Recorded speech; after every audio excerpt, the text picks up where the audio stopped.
Terima kasih Ibu dan terima kasih semua sahabat-sahabat. Dan terima kasih juga Pak Irwan, Bu Barita yang telah mengundang saya ya.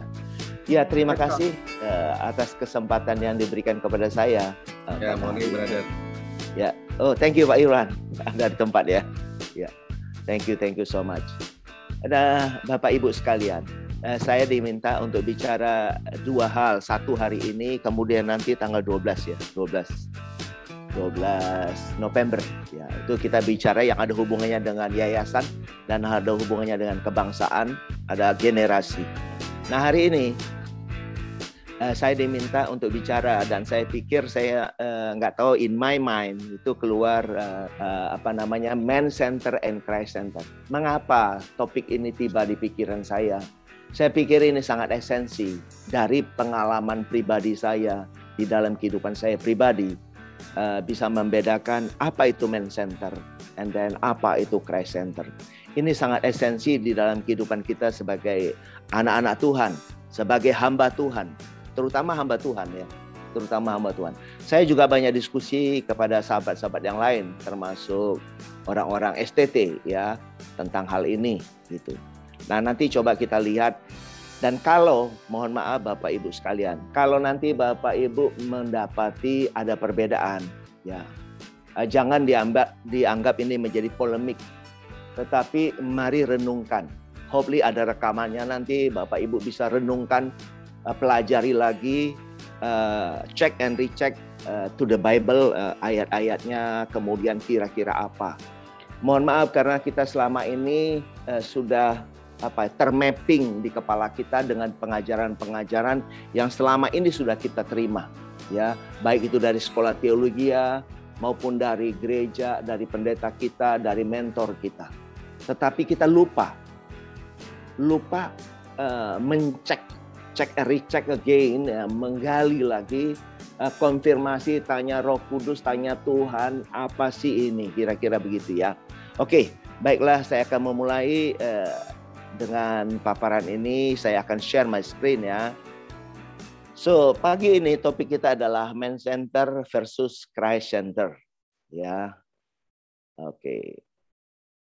Man Center and Christ Center. Bersama Kingdom Family dalam Bincang Pagi. Bersama dengan saya, Pastor Parutungan Kirsang, Koordinator Christ Center Ministry Jakarta. Hari ini Senin ya. Kita mulai sekarang dengan apa-apa yang akan saya sampaikan. Ya, ini adalah dasar kebenaran firman Tuhan. Ya, kita kembali kepada dasarnya. Jadi mohon maaf saya tidak ngarang-ngarang di sini, tetapi kita lihat dasarnya. Ya, kita berbicara atas dasar firman Tuhan. Nah, di sini katakan apa? Amsal 25 ayat 2. Kemuliaan Allah ialah merahasiakan sesuatu. Tetapi kemuliaan raja-raja ialah menyelidiki sesuatu. Jadi Bapak Ibu, tugas kita bersama, baik kita sebagai pendeta maupun sebagai jemaat, sebagai siapapun kita yang membaca Alkitab, tugas kita adalah menyelidiki.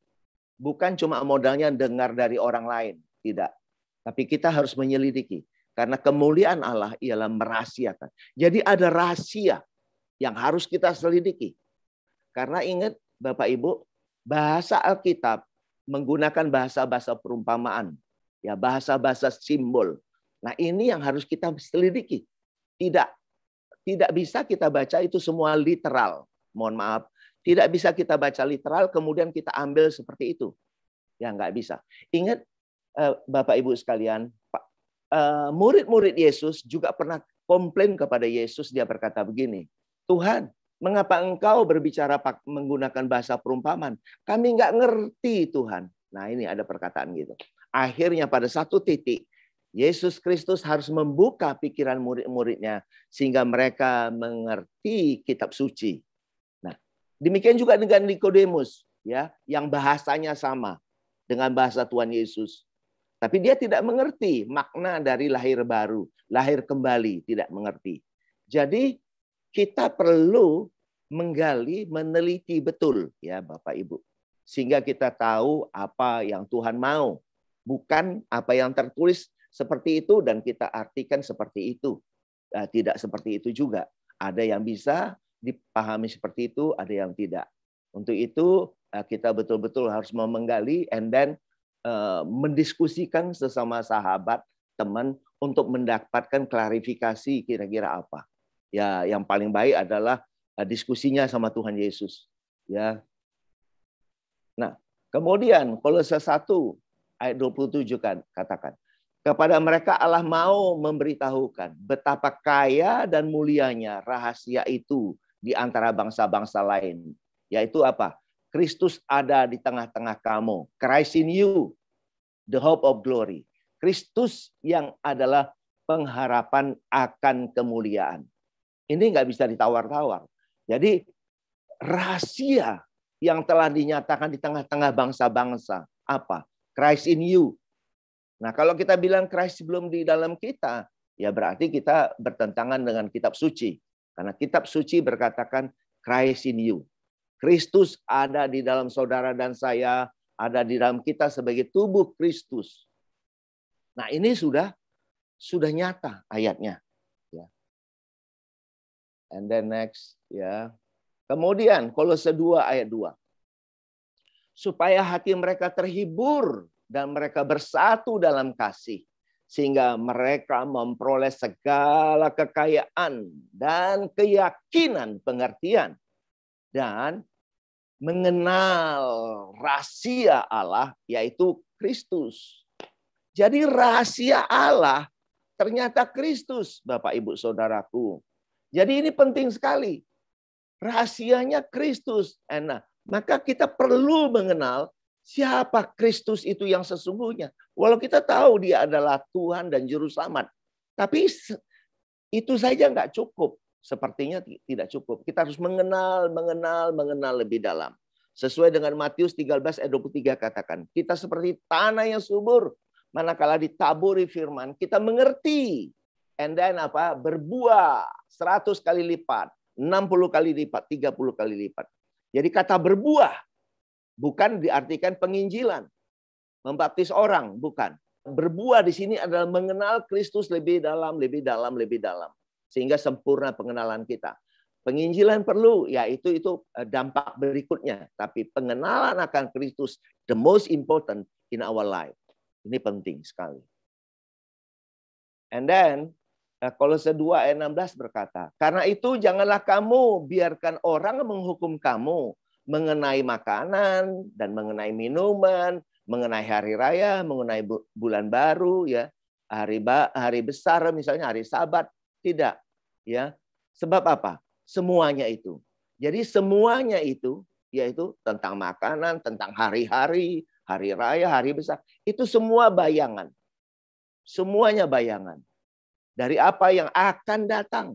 Sedangkan wujudnya adalah Kristus. Kalau yang akan datang wujudnya Kristus, artinya apa? Semuanya telah fulfill, telah digenapi di dalam Kristus. Itu. Jadi apa-apa yang diceritakan di Perjanjian Lama, semuanya adalah bayangan, gambaran-gambaran yang telah digenapkan di dalam Kristus. Jadi semuanya telah terjadi, telah tergenapi di dalam Kristus. Itu yang perlu kita pahami. And then Efesus 2 ayat 8 katakan apa? Sebab karena kasih karunia kamu diselamatkan oleh iman. Itu bukan hasil usahamu, tetapi pemberian Allah. Itu bukan hasil pekerjaanmu. Jangan ada yang memegahkan diri. Jadi kita harus kembali kepada firman. Bukan karena kehebatan kita, melakukan ini, melakukan itu, baru kita selamat. Kita harus kembali kepada firman ini. Di sana dikatakan apa? Karena kasih karunia, kamu diselamatkan oleh iman. Iman itu bukan iman di dalam diri kita yang hebat ini, tidak. Iman itu berbicara Kristus. Jadi, karena kasih karunia, kamu diselamatkan oleh apa? Kristus. Iman itu berbicara Kristus. Bukan berbicara iman kita yang hebat, ada yang lemah imannya, ada yang kuat, ada yang tinggi. Enggak. Kristus. Maka itulah keadilan. Kalau ada orang, oh iman dia lebih tinggi dari saya, iman si A lebih hebat dari saya. Tidak, itu namanya tidak keadilan. Tetapi kalau kita semua diselamatkan oleh kasih karunia, kamu diselamatkan oleh iman, yaitu Kristus itu, maka itulah keadilan. Itu bukan hasil usaha kita. Kalau ada orang berkata iman si A lebih tinggi dari iman si B, iman si C lebih tinggi, itu makanya itu namanya usaha, masih ada usaha. Nah, ini tidak, tapi oleh Kristus itu. Nah, demikianlah kita tidak ada yang menyombongkan diri. Tidak ada yang bermegah diri. Karena semua itu bukan pekerjaan kita. Bukan hasil kehebatan kita. Tapi itu anugerah. Rahmat Allah. Kasih karunia yang datang dari Yesus. Ya, itu penting sekali untuk kita pahami. Sehingga kita tidak membangga-banggakan diri kita bahwa kita hebat, lebih hebat dari orang lain. Tidak demikian. Kemudian Filipi 2 ayat 5, makanya di dalam kehidupan kita sehari, hendaklah kamu dalam hidupmu bersama menaruh pikiran dan perasaan yang terdapat juga dalam Kristus itu. Ini penting sekali dalam kehidupan kita sehari-hari. Jadi kita tidak mengandalkan kekuatan kita, kehebatan kita, pendidikan tinggi kita. Tidak. Tetapi bagaimana hikmat, pikiran Tuhan, perasaan Tuhan, itu yang mengalir, yang terekspresikan dalam hidup kita sehari-hari. Ini penting sekali. Maka tidak heran di ayat 13 dikatakan, karena Allah lah yang mengerjakan di dalam kamu. Nah, ini menjadi catatan kita. Jadi bukan kehebatan kita Bapak Ibu, tapi karena Allah lah yang mengerjakan di dalam kamu. Baik kemauan maupun pekerjaan menurut kerelaannya. Mengapa kerelaannya? Karena kita punya intimacy. Kita mempunyai relasi dengan Tuhan. Dengan Kristus yang ada di dalam kita. Maka karena kita frekuensi kita nyambung. Kita berhubungan dia dalam roh dan kebenaran. Dialah yang terekspresikan menurut kerelaannya di dalam kehidupan setiap kita dari hari lepas hari. Ini penting sekali. Kemudian yang tidak kalah penting juga Roma 8 ayat 2 berkata apa? Roh yang memberi hidup telah memperdekakan kamu dalam Kristus dari hukum dosa dan hukum maut. Jadi hukum ya yang terkait dengan roh yang memberi hidup itu, ya, roh yang memberi kehidupan itu, dia telah memperdekakan kita, yaitu Kristus. Karena Kristus waktu bangkit dari kematian, dia telah menjadi roh yang menghidupkan. Nah, roh yang menghidupkan itulah yang telah memerdekakan ibu, bapak, ibu, saudara, dan saya dalam Kristus. Dari hukum Taurat, hukum dosa. Karena dosa itu dikenal karena ada hukum Taurat. Dari hukum dosa, hukum Taurat, dan hukum maut. Jadi kita sudah bebas, kita sudah merdeka. Perlu dipahami ini. Jangan bilang kita belum merdeka. Tidak. Indonesia sudah merdeka, jadi nggak ada yang bilang Indonesia nggak merdeka. Ini pun kita sudah merdeka di dalam Kristus. Ini penting sekali. Nah, 1 Petrus 1 ayat 9 berkata, karena kamu telah, nah pakai kata telah ini, bukan akan, telah mencapai tujuan imanmu. Yaitu siapa? Tujuan iman kita yaitu Kristus itu. Yang di perjanjian lama, dulu dia belum ada sebelumnya. Jadi tujuan iman yang diberikan kepada ini diceritakan ini ayat ini dulunya dikutip untuk kepada Abraham, ya. Jadi janji kepada Abraham semuanya telah terjadi waktu Kristus datang di bumi, mati di salib, dikuburkan dan bangkit hidup kembali, maka apa? Yaitu keselamatan jiwamu. Jadi jiwa kita sudah selamat, bukan badan kita. Ya, bukan badan kita. Karena badan tubuh daging kita akan kembali dari tanah, tanah menjadi debu. Jadi kita akan menjadi debu. Roh akan kembali kepada Tuhan dan jiwa kita menyatu dengan roh Allah. Inilah keselamatan. Dari sekarang pun jiwa kita sudah tenang. Kenapa? Karena kita sudah selamat, kita sudah merdeka di dalam Kristus. Bukan karena upaya kita, tapi karena roh yang menghidupkan itu ya ada di dalam kita, menghidupkan kita. Sehingga jiwa kita bersatu dengan roh yang menghidupkan itu. Itulah keselamatan. Itulah keselamatan.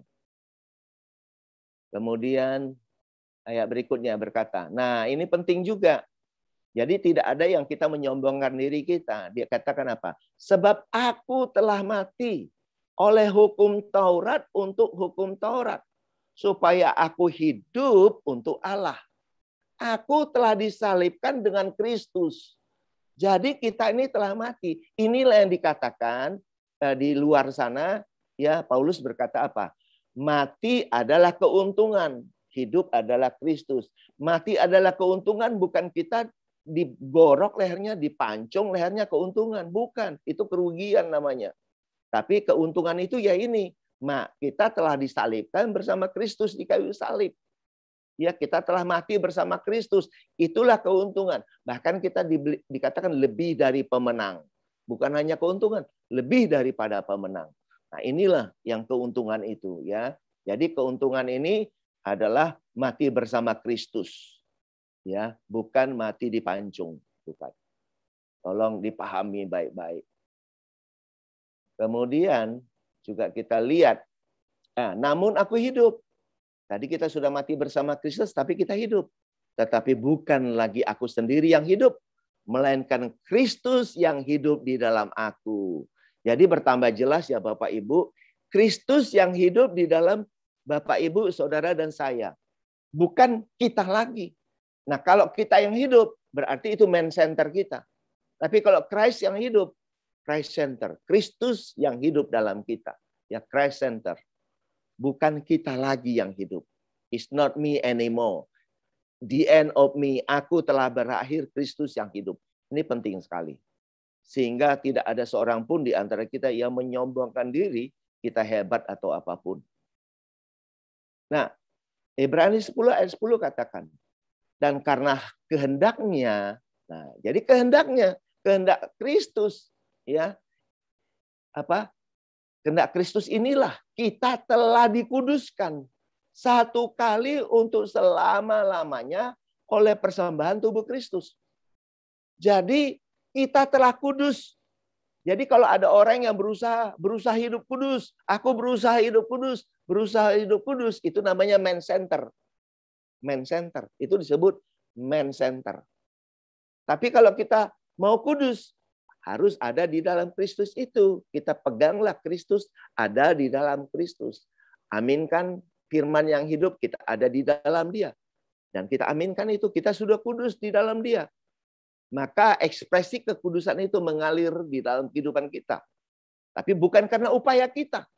Bukan karena upaya kita. Tapi karena kita sudah dikuduskan oleh Kristus satu kali untuk selama-lamanya. Oleh persembahan tubuh Kristus. Ya, bukan karena usaha kita. Waktu kita menangkap kebenaran ini, percayalah, kita akan mengekspresikan kebenaran itu, kasih itu dalam hidup kita sehari-hari. Ini automatically akan seperti itu. Jadi bukan karena upaya kita, usaha kita. Kalau usaha kita, kita kembali kepada man center kita. Saya lanjutkan. Nah, ini kita sekarang masuk ke arah man center, membedakan man center dan Christ center. Ya. Apa itu man center, apa itu Christ center? Sekali lagi saya mohon maaf kepada Bapak Ibu, kalau Bapak Ibu mendapati ada yang berbeda, ya, ada yang agak gimana begitu ya. Sorry, tapi mari kita merenungkannya ya Bapak Ibu, merenungkannya. Nah, di man center, pemahaman orang yang man center dan pemahaman orang yang mengenal Christ center. Ya. Nah, di sini di man center, ukuran yang kita gunakan itulah ukuran-ukuran manusia.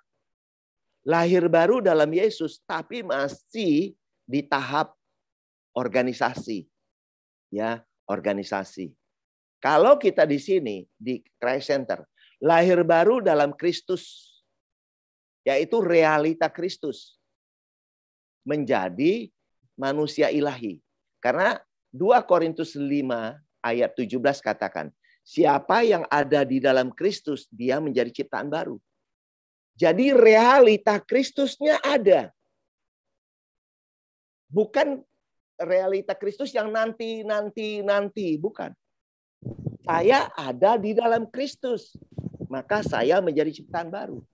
Kalau Kristusnya nanti, Maka saya bertanya, lahir baru yang beneran atau lahir baru organisasi? Nah, ini saya katakan seperti itu. Supaya kita jelas membedakannya mana yang lahir baru organisasi, mana lahir baru yang betul-betul mengalami Kristus. Kristusnya harus nyata. Kristusnya harus ada. Kita harus benar-benar ada di dalam Kristus. Kristus yang mana? Mohon maaf, saya mau berkatakan bukan Kristus yang buat banyak mujizat itu. Bukan Yesus yang buat banyak mujizat. Bukan Yesus yang berjalan di atas air. Bukan. Kristus yang telah menjadi roh. Roh yang memberi kehidupan. Allah yang roh itu. Itulah Kristus. Beda Yesus yang masih manusia dengan Kristus yang telah bangkit. Nah, kita cerita lahir baru ini di dalam Kristus yang telah bangkit, yang telah menjadi roh yang menghidupkan. Jangan bolak-balik, kalau bolak-balik itu makan biaya. Ya, 1 Korintus 15 ayat 45. Kristus telah bangkit menjadi roh yang menghidupkan. Nah, ini menjadi poin penting. Ini penting banget. Saya senang sekali berkata ini. Menjadi roh yang menghidupkan. Inilah yang di Taman Eden digambarkan sebagai apa? Pohon kehidupan. Ada pohon pengetahuan yang baik dan jahat. Ada pohon kehidupan. Nah, pohon kehidupan itu apa? Yaitu Kristus. Yaitu sebagai roh yang memberi kehidupan. Itulah pohon kehidupan. Sang Kristus itu. Nah, kita ada di dalam pohon kehidupan itu. Di dalam roh yang memberi kehidupan itu. Itu nyata. Sudah kita alami. Bukan nanti. Enggak. Sudah terjadi. Dan kita mengalaminya. Nah, kemudian yang kedua, mengenal Kristus dalam rupa manusia. Nah, ini mengenal Yesus Kristus dalam rupa manusia. Ini terus yang diceritakan. Ini terus yang diceritakan. It's okay lah untuk menceritakan kasih karunia Allah. Dia sayang sama kita, sayang sama umat manusia. It's okay. Untuk orang memahami kasih Allah. Tapi ini aja nggak cukup. Kita harus bergerak sampai kepada Kristus yang menjadi roh yang menghidupkan. Yang kita ada di dalam dia, dia ada di dalam kita. Ini paling penting. Sehingga benar-benar orang itu bukan hidup berdasarkan man-centernya, tetapi sudah hidup berdasarkan Christ center. Kristus yang hidup di dalam kita. Dialah yang mengalir day by day in your life, in my life. Mengalir sesuai kerelaannya. Baik itu kemauan maupun pekerjaan, perbuatan-perbuatan. Itu penting sekali. And then yang ketiga. Nah, di man center, Tuhan sebagai alat. Hanya digunakan alat untuk pemenuhan kebutuhan. Tuhan tolong ini. Tuhan tolong ini. Tuhan saya mau ke sana. Jalannya diluruskan. Ini begini Tuhan. Itu begini Tuhan. Nah, laporannya begitu. Ya, Tuhan diperintah. Tuhan sebagai bodyguard. Nah, itu kalau man center menjadikan Tuhan sebagai bodyguard. Ya, Tuhan dijadikan bodyguard dan Tuhan diperintah-perintah. Ya, diperintah. Suruh itu, suruh ini, semuanya memenuhi kebutuhan kita. Kita menjadi lebih tinggi dari Tuhan. Ya, kita lebih tinggi dari Tuhan. Nah, inilah man center. Tetapi kalau di Christ center, Christ center, pemahaman Christ center, ya, mengenal Kristus Yesus sebagai roh yang menghidupkan. Atau Kristuslah, roh Kristus itulah sebagai sumber kehidupan bagi kita. Sumber hidup itu ada di dalam kita. Kita nggak usah minta sana, minta ini. Sumber hidup itu ada. Air hidup itu mengalir. Dari hidup kita sudah. Air hidup itu sudah ada dalam kita. Gitu loh. Air hidup, air kehidupan ada di dalam kita. Ingat seperti Yesus berbicara sama wanita Samaria itu. Yang menimba air. Dia bercerita, akulah air kehidupan. Jadi sang air kehidupan itu ada di dalam saudara dan saya. Ini penting. Jadi kita tidak minta sana, minta ini, minta itu. Ya, itu kalau man center begitu. Tapi kalau udah Christ center, ya sumbernya ada di dalam kita. Dia mengalir. Itu ini penting sekali. Pemahaman ini sangat penting sehingga mengubah paradigma kita, mengubah cara hidup kita.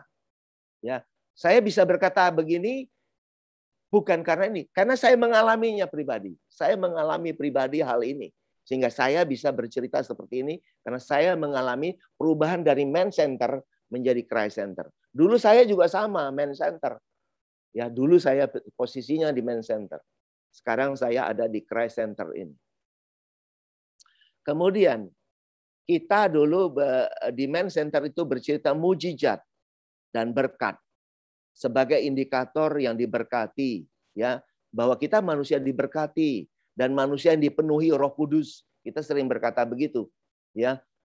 Kita bilang, oh kita dipenuhi Roh Kudus, ada mujizat, ada berkat, ya. Ini pelayanan saya dulu, Bapak Ibu.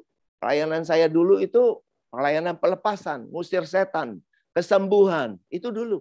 Tapi sekarang saya tidak berbicara itu lagi. Saya tidak berbicara itu. Saya lebih senang berbicara fokus kepada Kristus. Karena sang sumber kalau ada di dalam diri orang itu, nggak ada setan, nggak ada hal-hal yang perlu diminta sana, minta ini. Dia mengalir dalam hidup itu. Ya, jadi dulu pelayanan saya adalah pelayanan mujizat, pelayanan pelepasan.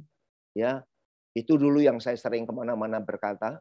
Tapi sekarang saya tidak ada di situ lagi.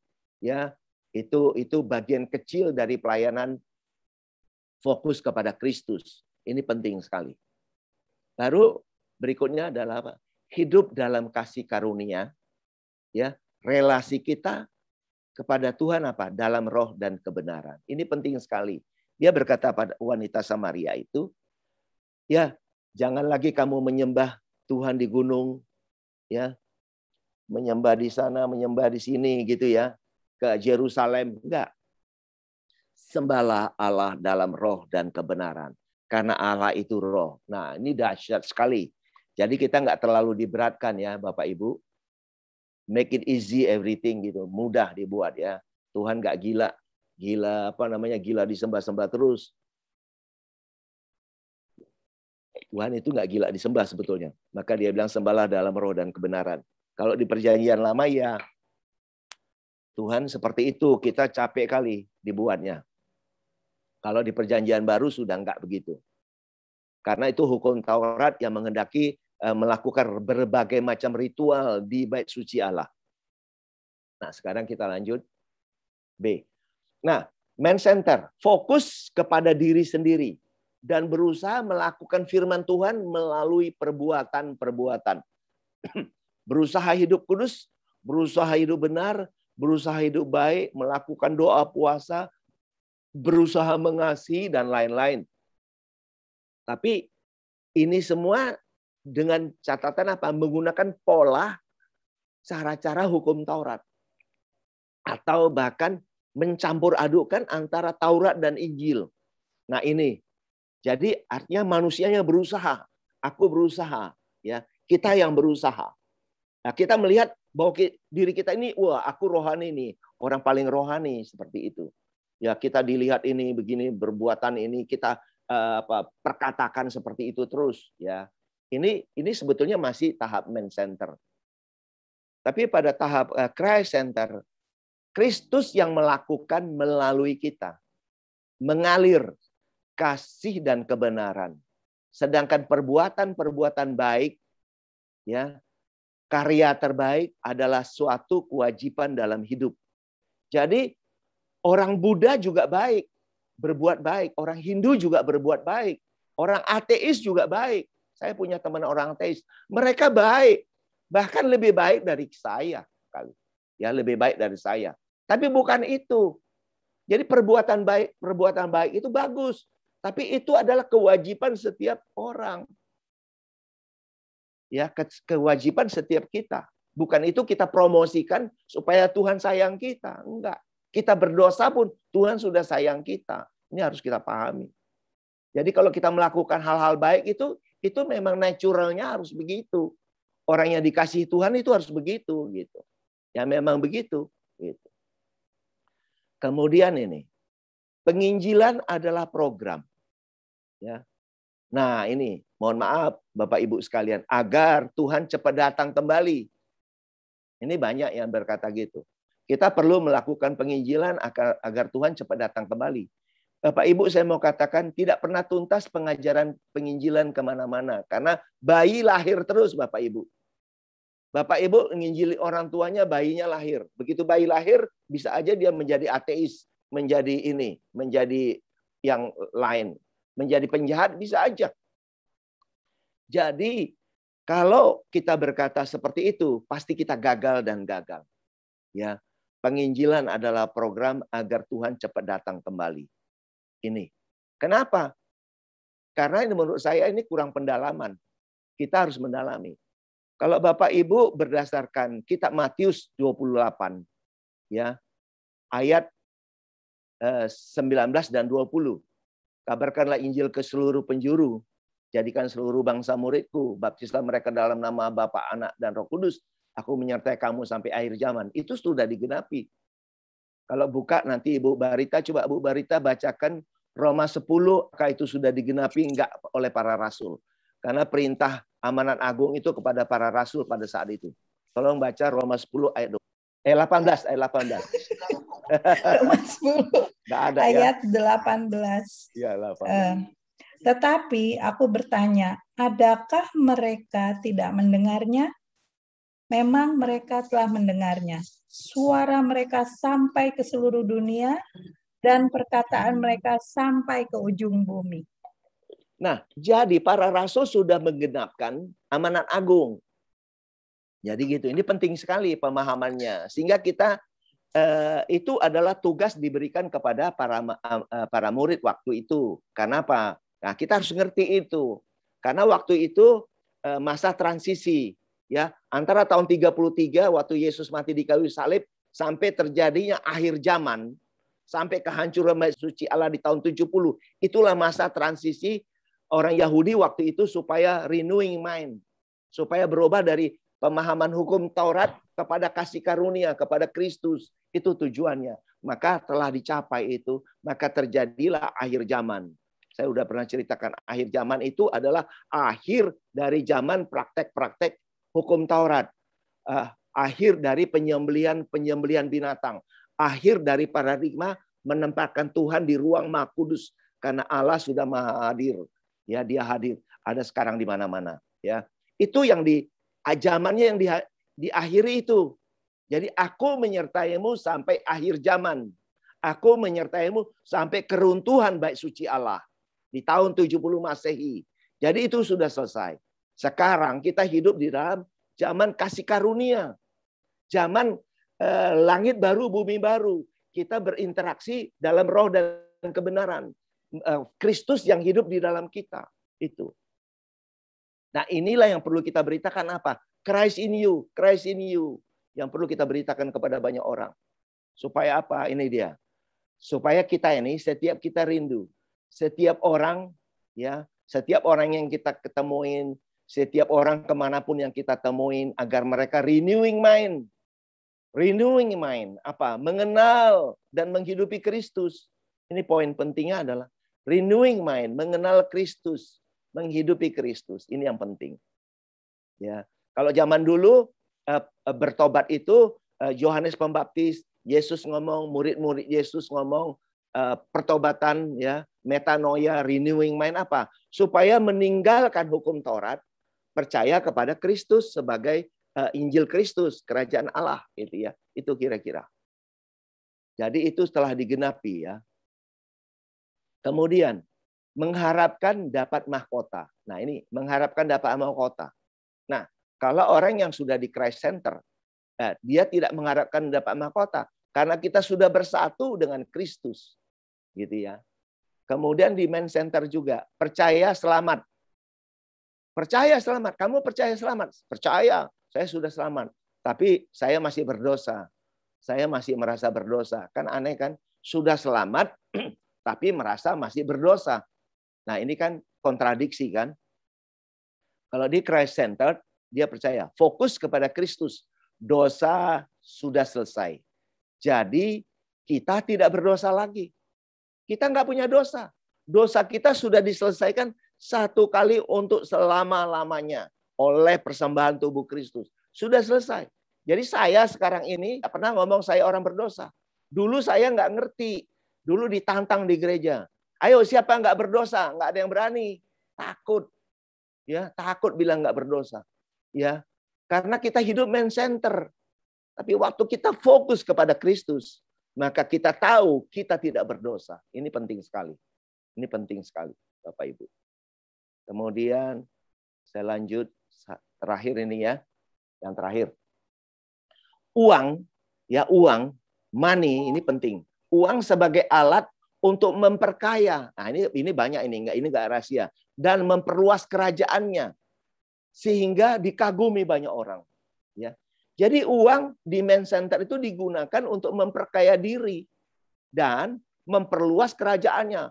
Bangun gereja besar di mana, bangun gerejanya, gedung gereja besar di sana, gereja sana di sini ini. Oh, jemaat saya 12 juta. Jemaat saya sekian juta. Ya, itu seperti itu.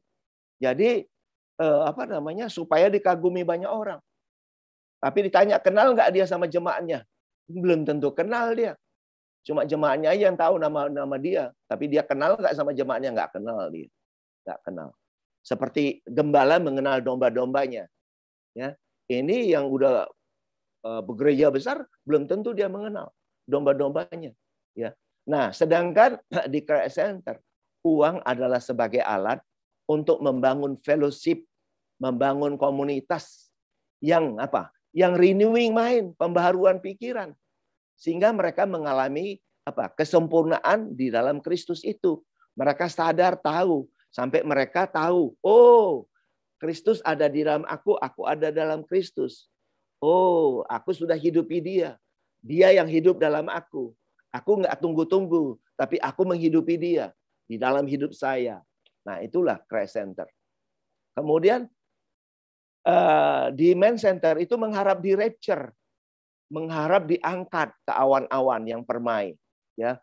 Terus mengharap nanti dibangkitkan dari kuburan itu, ya udah meninggal di kuburan, nanti mengharap tubuhnya diangkat sebagai tubuh kemuliaan dan masih ada penghakiman. Nah, ini man center. Kalau Christ Center beda. Kita sudah bersatu, ya, sudah bersatu sebagai tubuh Kristus, di mana Kristus sebagai kepala.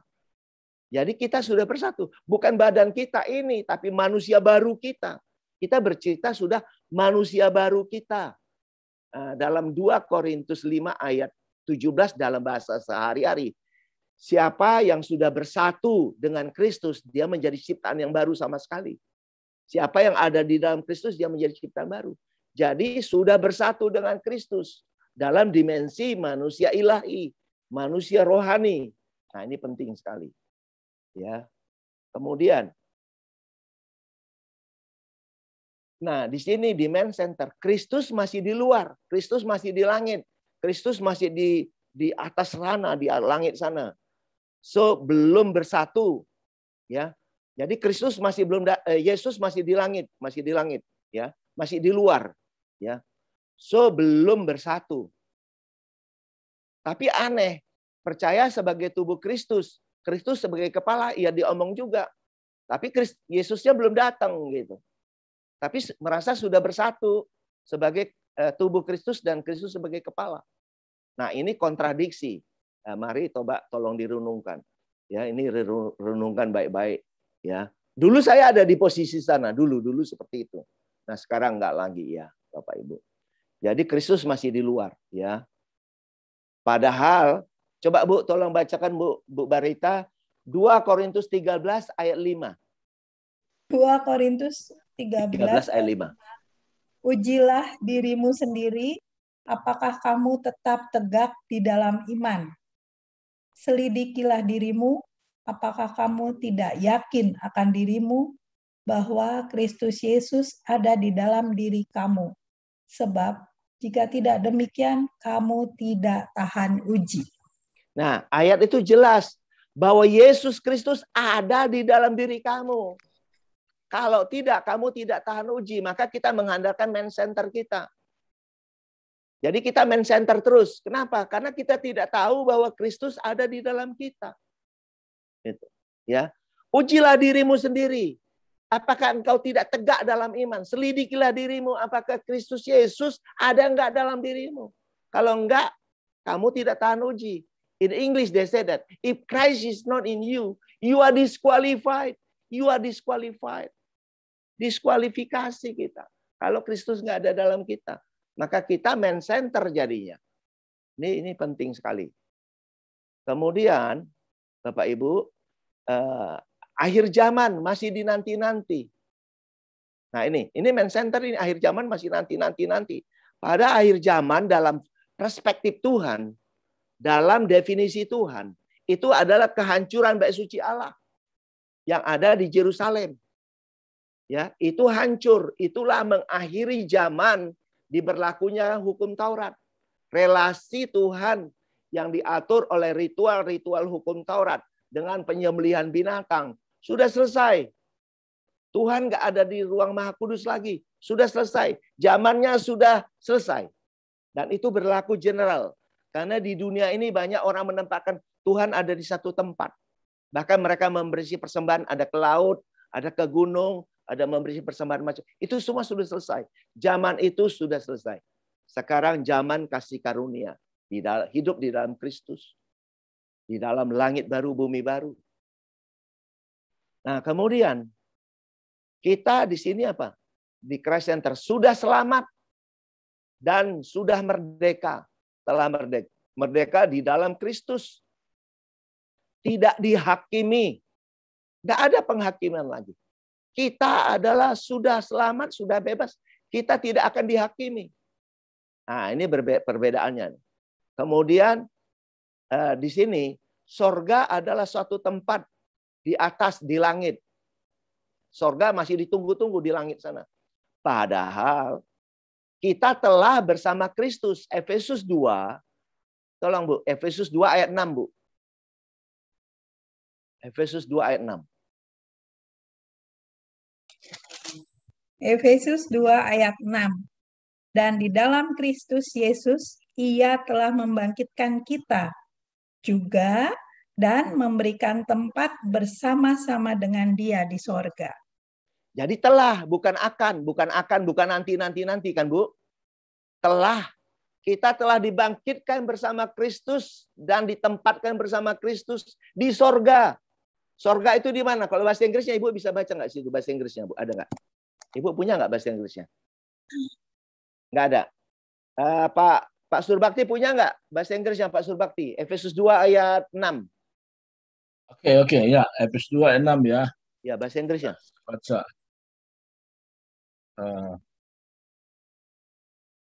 And raised us up with him and seated us with him in the heavenly places in Christ Jesus. In Christ Jesus.